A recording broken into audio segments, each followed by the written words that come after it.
ঈদের আগের দিন সন্ধ্যায় প্রধান উপদেষ্টার এই ভাষণের পরে রাজনৈতিক দলের নেতা কর্মী সহ দেশবাসীর ঈদের আনন্দ অর্ধেকটাই বলতে পারেন মাটি হয়ে গিয়েছিল।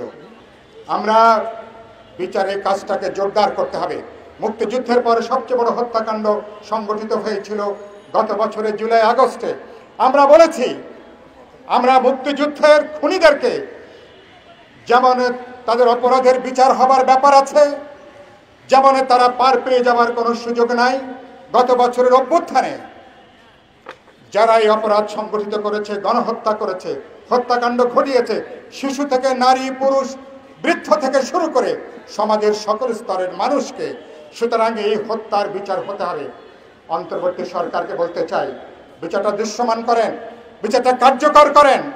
একই সাথে আমরা বলেছি এখন সংস্কারের ব্যাপারে আলোচনা চলছে। আমরা বলেছি সংস্কার ইতিমধ্যে আপনারা অনেক লম্বা সময় নিয়েছেন। আমরা আশা করতে চাই এই জুন মাসের মধ্যে, না হলে সর্বোচ্চ জুলাই মাসের মাঝামাঝি সময়ের মধ্যে জাতীয় ঐক্যমত্য কমিশন তাদের কাজগুলো সম্পন্ন করবেন এবং জুলাই সনদ যাতে সকল রাজনৈতিক দল আমরা স্বাক্ষর করতে পারি এবং সে ব্যাপারে আপনারা কার্যকর উদ্যোগ গ্রহণ করবেন।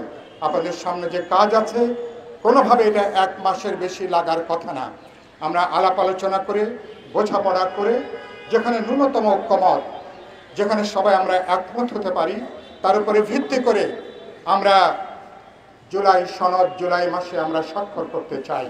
সুতরাং আমি আশা করি অন্তর্বর্তী সরকার, জাতীয় ঐক্যমত্য কমিশন রাজনৈতিক দলগুলোর সহযোগিতা নিয়ে সেই কাজ তারা অব্যাহত রাখবেন। আপনারা লক্ষ্য করেছেন গতকাল অন্তর্বর্তী সরকার প্রধানের সাথে বিএনপির অ্যাক্টিং চেয়ারপারসন তারেক রহমানের লন্ডনে তারা সেখানে প্রায় 1.5 ঘন্টার উপরে তারা বৈঠক করেছেন, আলোচনা করেছেন এবং সে আলোচনার মধ্য দিয়ে একটা সমঝোতায় আসার রাস্তা তৈরি হয়েছে। আমরা পরিষ্কার করে বলেছি ইতিমধ্যেই সরকার রাজনৈতিক দলগুলোর মতামতকে বিবেচনার মধ্যে না নিয়ে 31শে ডিসেম্বর এবছরের মধ্যে আমরা নির্বাচনের যে দাবিটা জানিয়েছিলাম সেই দাবিকে তারা আমলে নেননি। একতরফাভাবে আগামী বছরের এপ্রিলের মধ্যভাগে তারা জাতীয় নির্বাচনের একটা সময়সূচি তারা ঘোষণা করেছিলেন।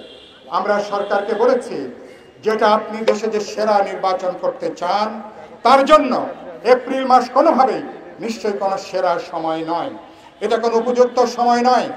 এবং সরকার একতরফা ঘোষণার পরে ঈদের আগের দিন সন্ধ্যায় প্রধান উপদেষ্টার এই ভাষণের পরে রাজনৈতিক দলের নেতা কর্মী সহ দেশবাসীর ঈদের আনন্দ অর্ধেকটাই বলতে পারেন মাটি হয়ে গিয়েছিল। এটা উত্তেজনা তৈরি হয়েছিল এবং সরকার আদৌ নির্বাচন করতে চান কিনা এবং সরকার তারা যে পরিস্থিতি তৈরি করেছিলেন সরকারের উদ্দেশ্য নিয়ে বড় প্রশ্ন উত্থাপিত হয়েছিল। সরকারের লক্ষ্য কি, উদ্দেশ্য কি এবং রাজনৈতিক অস্থিতিশীলতা, একটা উদ্বেগ উৎকণ্ঠা তৈরি হয়েছিল। গতকাল লন্ডনে প্রধান উপদেষ্টা এবং তারেক রহমানের এই বৈঠকের মধ্য দিয়ে আমি বিশ্বাস করতে চাই এই উত্তেজনার খানিকটা অবসান ঘটবে। বিএনপি যেমন রাজনৈতিক দলগুলোর মতামতকে বিবেচনায় নিয়ে তারা যেমন 2 মাস সময় তারা অবস্থান পরিবর্তন করে ফেব্রুয়ারির মধ্যভাগে তারা নির্বাচনের ব্যাপারে সম্মতি দিয়েছেন, একইভাবে প্রধান উপদেষ্টাও তিনিও 2 মাস পিছিয়ে এসে নীতিগতভাবে ফেব্রুয়ারির প্রথম অর্ধেই নির্বাচনের ব্যাপারে নীতিগত তার সম্মতি জানিয়েছেন। আমরা বিশ্বাস করি এটা সরকারের একটা বিলম্বিত উপলব্ধি। এই উপলব্ধিটা আরও আগে হওয়া উচিত ছিল। আগে হলে প্রধান উপদেষ্টাকে তাকে 7,500 মাইল পাড়ি দিয়ে তাকে লন্ডনে যেয়ে বিএনপির চেয়ারপারসনের সঙ্গে মিটিং করার দরকার হতো না, অপ্রয়োজন রাজনৈতিক উত্তেজনা তৈরি হতো না, এরকম বিরোধী বৈরিতার দিকে সরকারকে যাওয়ার কোনো দরকার হতো না। সরকার পরিস্থিতিটা বুঝতে পেরেছেন, তারা উপলব্ধির মধ্যে নিয়েছেন, আলাপ আলোচনা করে তারা এখন ফেব্রুয়ারির প্রথম অর্ধেই নির্বাচনের ব্যাপারে একটা সম্ভাব্য সময়সূচি নিয়ে যেটা আলোচনা করেছেন।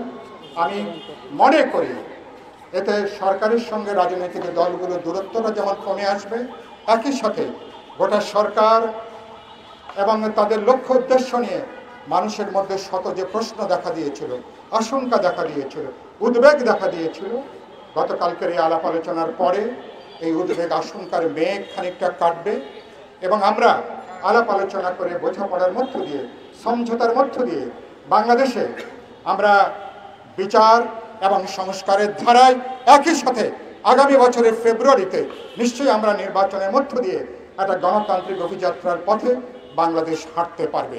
সে বিশ্বাস আমরা নিশ্চয়ই রাখতে চাই।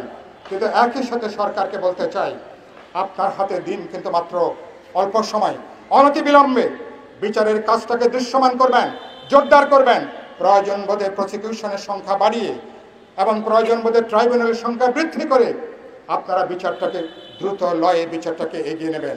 সরকার বিচারের কাজটা শুরু করবেন হয়তো এই আমলে, কিন্তু পরবর্তী নির্বাচিত সরকার বিচারের বাকি কাজটা তারা কিন্তু এগিয়ে নেবেন।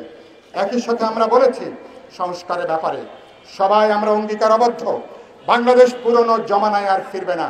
যে ব্যবস্থা আওয়ামী লীগের মতন একটা দল এবং শেখ হাসিনার মতন একজন নারীকে চূড়ান্ত কর্তৃত্ববাদী একটা দুঃশাসকে পরিণত করে, তাহলে সেই ব্যবস্থার উৎস যে সংবিধান, রাষ্ট্র, গোটা প্রশাসনিক কাঠামো, আমরা তার গণতান্ত্রিক পরিবর্তন চেয়েছি, উত্তরণ চেয়েছি। সুতরাং এ ব্যাপারে ৩১ দফার মধ্যে বিপ্লবী ওয়ার্কার্স পার্টি, গণতন্ত্র মঞ্চ, বিএনপি সহ সকল রাজনৈতিক দল দেশবাসীর কাছে আমরা প্রতিশ্রুতিবদ্ধ।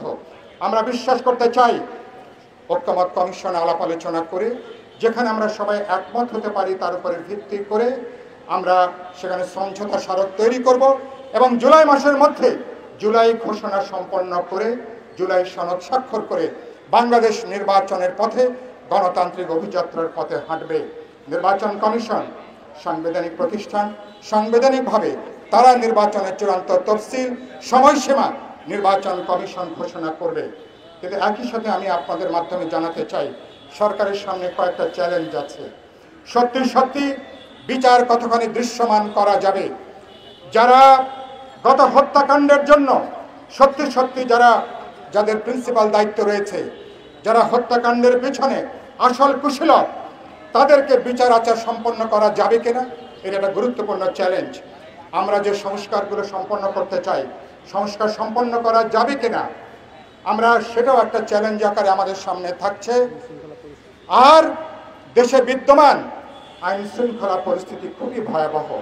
ঢাকায় যেটুকু সরকার দেখি, বাস্তবে ঢাকার বাইরে সরকারের আমরা সেভাবে কিন্তু কোনো কার্যকারিতা দেখছি না। বাংলাদেশে এক ধরনের আধা নৈরাজ্যিক পরিস্থিতি চলছে। এরকম একটা আধা নৈরাজ্যিক পরিস্থিতি যদি চলে তাহলে কিন্তু বাংলাদেশ কিন্তু অচিরেই কিন্তু বুক থুবড়ে পড়তে পারে। সরকার দেশ চালাতে পারছে না, জনজীবনের চরম সংকট। গত ঈদের সময় সরকারকে আমরা বাহবা দিয়েছিলাম,